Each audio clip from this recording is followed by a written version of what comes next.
লোকজন ভালোই কালকে ভালোই ছিল, আগে একটু কম, এইভাবে চলছে টুকটাক করে। লোকজন আসবে একটু পরে, মানে এখনই শুরু হবে। ঝিনাইদহ জেলার ভিতরে আমাদের কোটচাঁদপুরের এই প্রজেক্ট অনেক বিখ্যাত। ঈদের সময় বলেন, পুজোর সময় বলেন, কোনো ফেস্টিভ বা কোনো অনুষ্ঠান, অনেক মানুষ এখানে আসে ঘুরতে। আর অনেক জনপ্রিয় একটি জায়গা।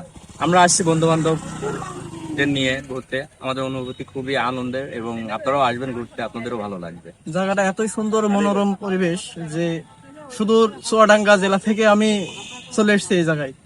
মানে পরিবেশটা এত সুন্দর মনোরম, ঘোরার মতন আর কি। ফ্যামিলি নিয়ে, বন্ধু বান্ধব নিয়ে সব রকম ভাবে মানে ঘোরাফেরা করে সেফটি অনুযায়ী আসলে জায়গাটা অনেক মানে মনোরম আর কি, অনেক ভালো লাগে। আজকে আমরা ঘুরতে আসছি, আমরা কয়েকজন বন্ধু বান্ধব ছোট ভাই মিলে আমরা আসছি।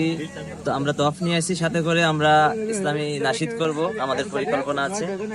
তো সবাই আসতেছে, আনন্দমুখর একটা পরিবেশ সবসময় থাকে। আমরা ঈদের দিনে আসছিলাম, তো খুবই ভালো লাগছে, সবাইকে একসাথে দেখে খুবই ভালো লাগে। বলুয়ার প্রজেক্টে আসার জন্য বলেন।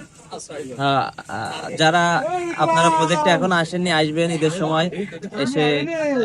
আমি আশা করি যে আপনারা এসে সৌন্দর্যটা উপভোগ করবেন। গেট বন্ধ আছে যদি আগামীকাল ভালো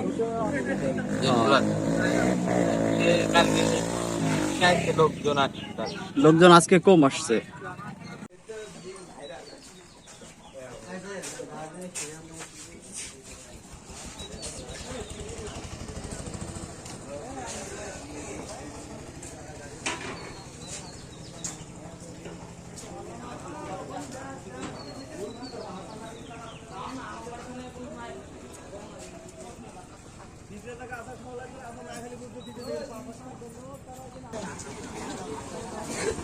আর বাকি